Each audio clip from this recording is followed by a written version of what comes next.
It's Muhammad Yunus versus the Awami League. He calls Hasina's party fascist, accuses them of fascism. Yunus says no place for Hasina's fascist party in Bangladesh.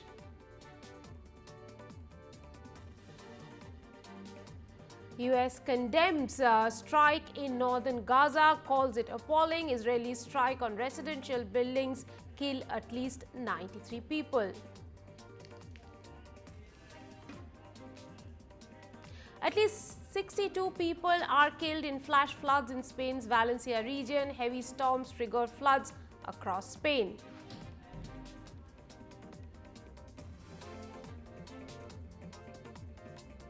A dozen centuries-old statues are unearthed in Cambodia. Statues depicting so-called door guardians are found. Artifacts are believed to belong from 11th century royal palace.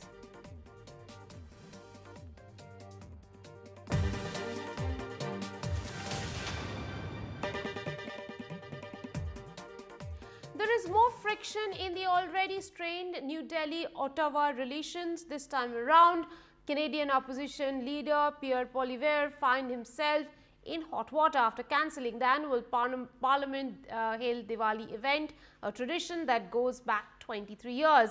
The move has sparked a massive backlash and accusations of discrimination, racism and even betrayal. And the event's organizer, the Overseas Friends of India Canada, has penned a scathing letter to Poilievre.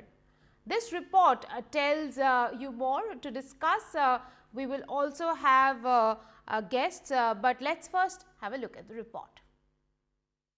Canadian opposition leader Pierre Poilievre's surprise decision to pull the plug on the 24th edition of Diwali celebrations at Parliament Hill has been met with immediate criticism from Overseas Friends of India Canada. The event is more than just a celebration. It is a rallying point for Canadians of Indian descent and an exhibition of multicultural spirit that Ottawa takes pride in. The organizers, who were not given any explanation whatsoever, argued that this move not only dims the festive spirit but also sends a troubling message to the South Asian community. Critics are labeling the cancellation a slap in the face, arguing it undermines the importance of cultural inclusivity. The event's organizer has slammed Poilievre, coupled with demanding an apology. The scathing letter, written by OFIC's president Sheikh underlines that the cancellation has left the diaspora feeling betrayed and unjustly singled out. Bhaskar's letter highlights that the Indian community is being made to feel like outsiders and not fellow Canadians. It also stresses on rising racism and discrimination thriving in Canada. The letter, which represents the will of 850,000 members of the Indo-Canadian community, goes on to finally demand an apology for the quote-unquote insensitive and discriminatory acts.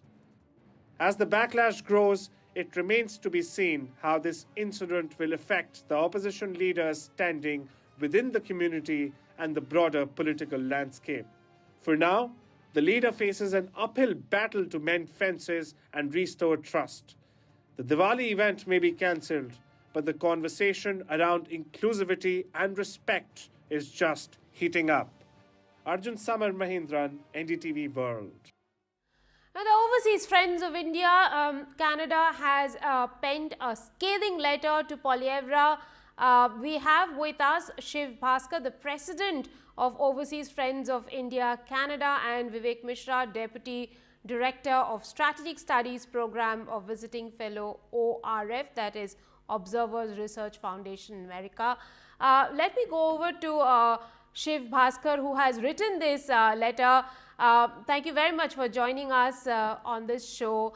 What message does Poilievre's surprise cancellation really send to minority communities in Canada? Yeah, Rika, thank you for having me. I mean, basically, I can give you a bit of background as to this event. Back in 1998, Deepak Oberoi, who is the member of parliament from the Conservative Party, had started this event on the Parliament Hill celebrating Diwali. So this has been going on for a number of years, and around 2016, we joined with him as he would sponsor it and we would do all the organizational part of it. So then Deepak passed away, I believe, in 2019. And then there was other members of parliament who stepped up. And more recently, it is Todd Doherty who was sponsoring it. And of course, the leader of the opposition. And this was also a non-bipartisan event where we invited members of parliament from all the different parties, NDP, Liberal, and Green Party, and so on. So this was a multicultural event and very important event for the Hindu Canadians and the Buddhists and the Jains and the Sikhs to attend as we celebrated the Diwali on the Hill. This year, we were planning to do the same thing on October 30th, but then we received a one-line email saying, hey, the event is canceled and happy Diwali.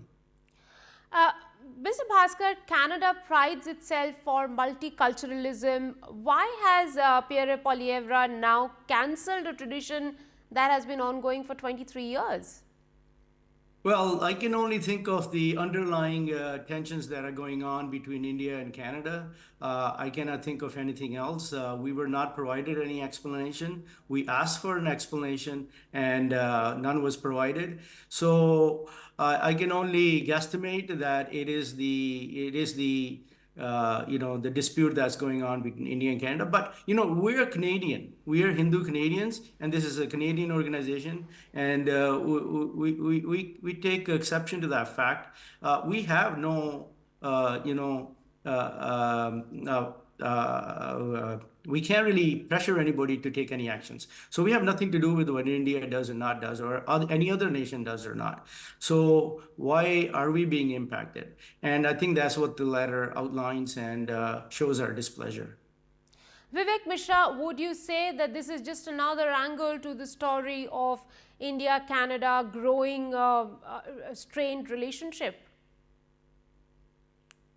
Yeah, thank you for having me. I think it's from an external viewpoint, if I can take a pick from where Shiv left, I think it's a travesty of not making an effort for an off-ramp in the India-Canada bilateral relations. I think it's extremely important that there is an off-ramp from here. And clearly, there are no indications for that from the Canadian side. And most of all, you're impacting one of the most cosmopolitan, inclusive festivals of all, around the world, which is Diwali, just days before the White House held a Diwali here in Washington, D.C. And to my mind, it's really baffling why, it's not actually baffling. I mean, the reasons are very, very, very pertinent and out there for people to see and why this has been cancelled. But an opposition leader buckling to the pressure, to the political pressure inside in Canada is, and that too in times which is calling for a celebration of inclusivity, if anything, is really reflective of the dirt that politics has sort of excavated, and it shouldn't be like that. So I think clearly the signs for an off-ramp in India-Canada bilateral relations are not good. Well, Vivek Mishra, are conservatives snubbing Indo-Canadians to garner support from Jagmeet Singh's NDP? What do you think? So, I mean, if you look at the internal politics, the NDP has pulled its plug on the Liberal Party, and in fact, there was a press conference several weeks back where he said that Jagmeet Singh has stopped all conversations with the Liberal Party. Meanwhile, you have had several, I think, 20-odd MPs telling Justin Trudeau to step aside, which, of course, he's held his position and rebuffed those calls. But clearly, the underlying tensions are visible to even those living as far as India of what's happening in Canada. And this might be just the last scrambled effort to save his position, because obviously you can save your position to some extent, but what will Trudeau do next year is I think pretty much clear to most of us, and because if you look at the polls, the Conservative Party is way ahead, and it is likely to hold because if there are clear indications as to how people feel in terms of rising prices, affordable housing in Canada, and so on and so forth. Shiv Bhaskar, if I may ask you the last question, how will this play out for the Conservatives given Poilievre had accused Trudeau of playing vote bank politics and now seems to be doing the same thing? I'm a little bit having problem hearing your voice, but could you repeat your question again? Well, my question is, I mean, how is it going to play out for the Conservatives given that Poilievre had accused Trudeau of playing vote bank politics and now it seems he's doing the same thing? Yeah, so I think, well, you know, it's political, right? Everything is political games. So they're trying to, I guess, look at, you know, which Pacific community they should play more to. And, but I think, you know, the Conservatives have been more, how would I say, more fair or more balanced. I mean, last time when Prime Minister Harper was here, you know, the Prime Minister Modi came here and we had a wonderful relationship going on at that time. So we almost had a trade deal done at that time. It was almost signed. And then, of course, the Justin Trudeau government, the Liberals came in and things just totally fell apart. And his visit back in, I think, 2018, after that, things just went downhill. But you see, Canada is a trading nation. And we export 80% of what we make. Most of it goes to the US, I agree. But Canada and India has such a great opportunity to, you know, to increase their trade multifold. And that's where the focus has to be because it'll benefit not only Canada and it'll benefit India as well. I mean, we have a lot of uranium and we have a lot of potash. We have a lot of other resources that are very useful to India. And then as far as India goes, they can export a lot of the, you know, software and intelligence related stuff and other things that we need. So, you know, trade is a win-win situation. And once the cooler heads prevail, and probably I don't think it'll happen until change in government, but I could be wrong. But once a change in government is there, I think you will see this relationship go up again. And I think, you know, we'll have the same kind of good relationship that we had under Prime Minister Harper. Right. And then we will have under Pierre Poilievre. But, you know, in the meantime, these games are being played and we, you know, we have to work with that. Well, thank you very much for joining us on broadcast this evening. With that, a quick break on the show. When we come back, we take you to Bangladesh to talk about what's happening. Why is Yunus accusing Awami League of being a fascist party? Stay tuned.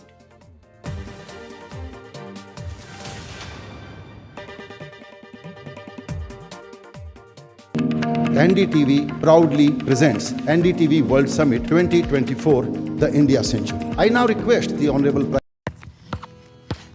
Some people think life slows down in your 50s, but I've got a few rounds left to go. And I don't want my lot to have to worry about funeral costs. Let them spend their money on nicer things. So I decided to learn more about over 50s life insurance from Cover Today. Cover Today are the only over 50s life insurer with no waiting period, unlike other insurers who could make you wait up to 2 years for full cover. With Cover Today, you're fully covered from day one and you're covered for the whole of your life. Plus, unlike other things in life, the price never goes up. Go online or talk to their friendly UK team in just one phone call. Cover Today are the only over 50s life insurer with no waiting period and no annoying trips to the doctors either. Plus, you get your choice of a £125 gift card. Now I'm with Cover Today, I can get on with something much more interesting. To find out more about Cover Today, call our friendly UK team on 0800 380 0060 or visit covertoday.co.uk. Stay close this Diwali even when you're far apart. Send money safely to your loved ones with Remitly. Remitly wishes you a happy Diwali. This is the MSF hospital you can help build. This is the equipment you can help buy in the hospital you can help build. This is the doctor you can help train using the equipment you can help buy in the hospital you can help build. This is the medicine you can help supply, given by the doctor you can help train using the equipment you can help buy in the hospital you can help build. These are the patients you help survive, treated with the medicine you help supply, given by the doctor you help train, using the equipment you help buy in the hospital you can help build. These are the lives you help rebuild, the patients you help survive, treated with the medicine you help supply, given by the doctor you help train, using the equipment you help buy, in the hospital you can help build. This is help that lasts. With regular donations, you help us provide long-term medical care. Please donate £10 a month by searching MSF Now. That's MSF Now. When you're setting up a new nest, starting your own flock, or they just keep on growing. Get the flexibility you need with VeryPay. Pay now, pay later, or pay over 3 months and pay no interest. We'll even send you helpful payment reminders. Shop the online store for fashion, home and more. VeryPay. Ways to pay that work your way. Supermarket shoppers of Britain, we're your guardians of the groceries, champions of choice, putting the super back in supermarkets. Super affordable, super quality. That's why we're Supermarket of the Year. Make an epic saving of over £25 on this big shop compared to Asda. Now that's big on quality and always little on price.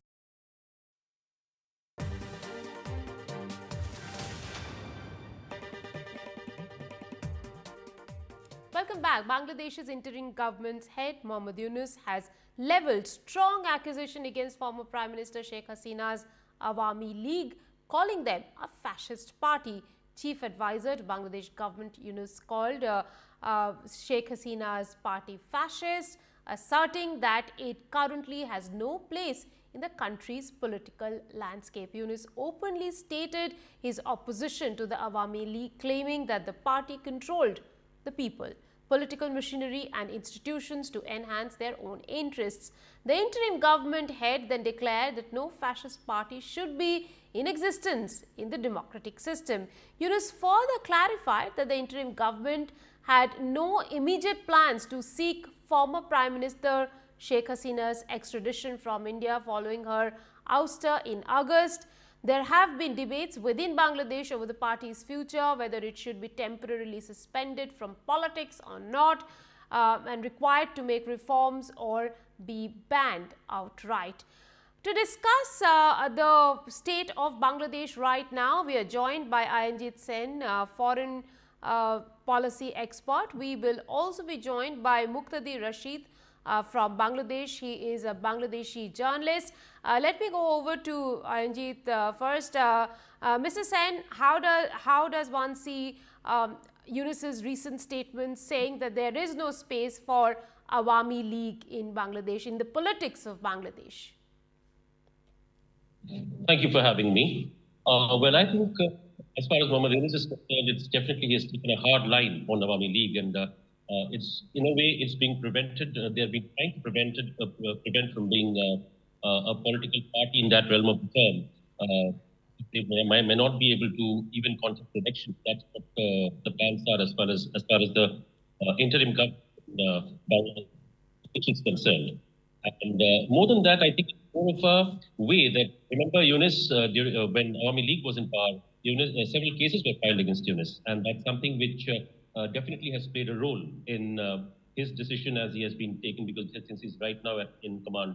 But at the same time, I think it has been a little bit more than exaggerated way of saying that that Yunus has put it as a fascist, a party with a fascist character. Now that's something which I don't think is true to any extent. And it has been a political party just like the other political parties in Bangladesh, like BNP and the Awami League, of course, and the BNP and the Jamaat and the other parties. So it's I think it has crossed the line a little bit, definitely. Would you say Muhammad Yunus is trying to eliminate his political adversaries? Well, I think that's more to do with that. I think less of political adversary, more of, I think, personal grudges. It's more to, I think, more on that front, because anyway, he's above 80 now. And he may have some political aid or designs that he may have made while coming over as the caretaker government head. But at the same time, I think it's more of a personal vendetta that he's trying to put it out against the Awami League. And as far as his own political agenda is concerned, I don't think that's so much of a big thing because at the end of the day, it will be one of the political parties which will be coming into power as and when elections take place. It can be BNP or it can be Jamaat or the Jatiya Party, which is also out there. So as far as Yunus is concerned, I think you don't see there is a chance for the return of Awami League as and when the elections happen. Well, that totally depends on how things unfold over the next few days, few months, because we don't know till when they'll be in power. Number one, number two, there are chances. People are saying there are chances that the army may take over. That is something which is the word doing the rounds right now. But at the same time, as and when it comes, because as and when elections take place, I think all the political parties, including BNP and the Jatiya Party, has not uttered a single word to do with, as far as when there were questions raised on removal of the president of Bangladesh and all those stuff that the Yunus government has been trying to do. But from that perspective, I think as far as Army League is concerned, it's time as it things happen. So we'll have to wait and see how things unfold because in Bangladesh, of course, things are moving at a very fast pace. This much is 100% sure because after the return of the army chief from the US, meeting the Pentagon and of course his visit to Canada and several other officials in the US, we have to wait and watch. It's more of a wait and watch game right now as far as India is. Since you are watching the political situation very, very closely, Anjit, is there a scenario or could there be a scenario where Awami League is banned from politics altogether? Well, that's what exactly Yunus has been trying. That's exactly what that's the reason why. First of all, he has termed Awami League as a party with fascist character. Then it's taking this hard line against the Awami League, of course, and more than important, I think one more very important aspect is that the Chhatro League, which is the student body of the Awami League political party, has been termed illegal as part of their anti-terrorism act of Bangladesh, and trying to weaken Awami League as much as possible, if at all, and when the elections take place, so that they are not able to take part in the elections. I think that's the design that I think is being grown as far as the Yunus administration. And does this reflect a shift in Bangladesh's democracy? Well, to an extent, definitely yes, because right now, I don't know how democracy is there, of course, because it's just the interim government in power, that's all. But, you can call the country a democracy as and when elections take place, but that it may take 6 months, it may take a year, it might take 2, who knows. But at the same time, it's very important to understand that one political party should be in power, and to do that, you have to have the elections underway. And that's the reason why the BNP and the Jatiya Party has been begging the Yunus administration to hold elections as soon as possible. So, of course, there are differences of stand and everything, but let's see as to how it unfolds as time rolls on. We are also joined by Bangladeshi journalist Muqtadir Rashid. Muqtadir, when will Bangladesh hold elections? Many reports are suggesting that it could get postponed for as long as 2 years. Thank you for having me. Yeah, it could be like that. It could be like 1 year and a half, and then it could be for 2 years. But the people now have its own priority, and the IG government, interim government, has its own kind of priority. So what is the expectation? If you ask the people, that they will have some expectation, like the inflation is one of the biggest issue right at this point, and a law and order situation is still, this government is facing criticism for that. So if those things, could get the more priorities, then I hope that the situation can be better. And the government has, the people has more expectation on the government, especially they want some reform starting from the judiciary, election commission, and this expectation should be met. And unless we have this, reformation, there would be a problem in future.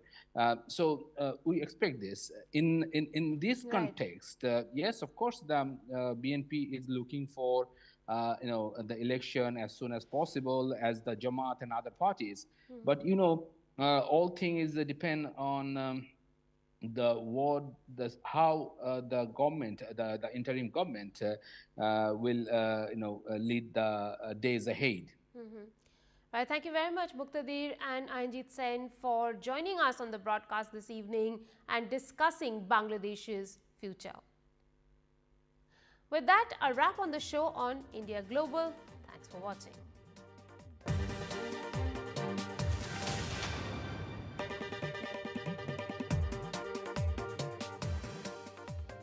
Supermarket shoppers of Britain, we're your guardians of the groceries, champions of choice, putting the super back in supermarkets. Super affordable, super quality. That's why we're Supermarket of the Year. Make an epic saving of over £25 on this big shop compared to Asda. Now that's big on quality and always little on price. The toughest part of the whole grief, I'll never forget, is when Nan turned to me one time and she goes, "John, I don't know what's happening to me." Those weeks that he came in, with the 3 weeks that I could be his little girl again, nothing I can do will repay Marie Curie for doing that for. The amazing gift that they gave me was I was there at his last breath. He was there for my first. In the calls, they just listened. She just said, "John, just speak." Although people don't like to talk about it, but we're getting older, it has to be done. You start to think about, well, what would I do? Where would I want to leave things?